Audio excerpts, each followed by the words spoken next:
Hello दोस्तों, welcome to my channel Hindi study corner. आज मैं आप लोग को लखनवी अंदाज कहानी का सारांश बताऊंगी। इस कहानी के लेखक हैं यशपाल जी। इस कहानी में लेखक ने सामंती वर्ग पर कटाक्ष किया है कि वे वास्तविक जीवन से दूर बनावटी जीवन जी रहे हैं।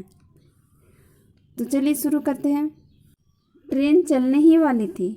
लेखक ने सेकंड क्लास का टिकट लिया था ताकि वे नई कहानी के बारे में सोच सकें और खिड़की से प्राकृतिक दृश्य देख सके।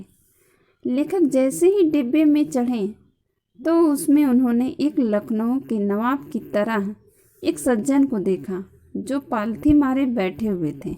लेखक को देखकर उस सज्जन की आंखों में चिंता दिखाई दिया, जैसे लेखक का आना उनके एकांत में खलल पैदा कर दिया हो।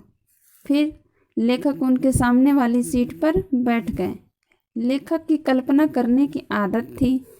वे उनके चिंता का कारण सोचने लगे कि अकेले ही यात्रा करने के विचार से सेकंड क्लास का टिकट लिया होगा और नवाब साहब नहीं चाहते कि कोई साधारण आदमी उन्हें सेकंड क्लास में सफ़र करता देखे और सफ़र का वक्त काटने के लिए ही खीरे खरीदे होंगे।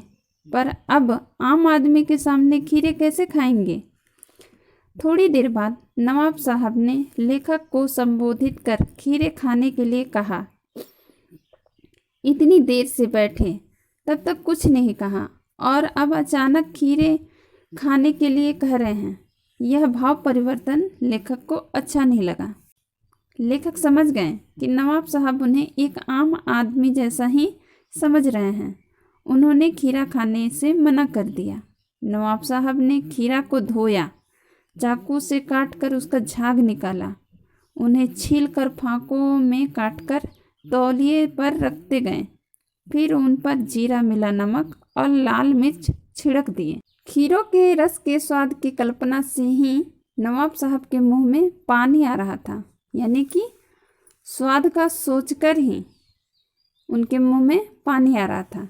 लेखक उनको कनखियों से देखकर सोच रहे थे कि वैसे तो ये रईस होने का दिखावा करते हैं और लोगों की नज़रों से बचकर यहाँ खीरा खा रहे हैं। नवाब साहब ने लेखक को फिर एक बार खीरा खाने के लिए पूछा। लेखक को खीरे की पनियाती फाँकों को देखकर लालच जरूर आया, पर पहले ही मना कर चुके थे, इसलिए आत्मसम्मान बनाए रखना ही उचित समझा। इसलिए फिर मना कर दिया। जवाब दिया, इस वक्त खाने की इच्छा नहीं हो रही और पेट भी कमज़ोर है।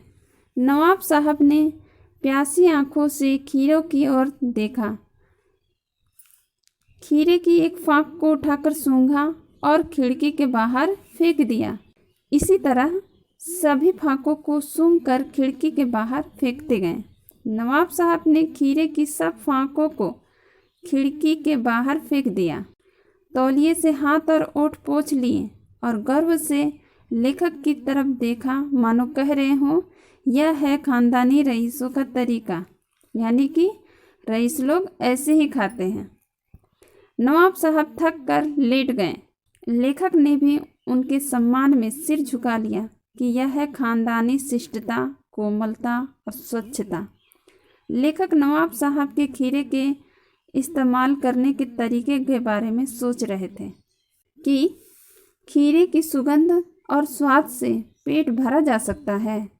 फिर नवाब साहब के डकार की आवाज़ सुनाई दी।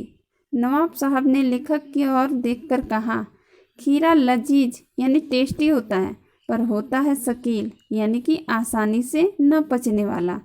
तब लेखक ने सोचा कि खीरे की सुगंध और स्वाद की कल्पना से डकार आ सकता है, तो बिना विचार घटना और पात्रों के नई कहानी क्यों नहीं लिखी जा सकती है।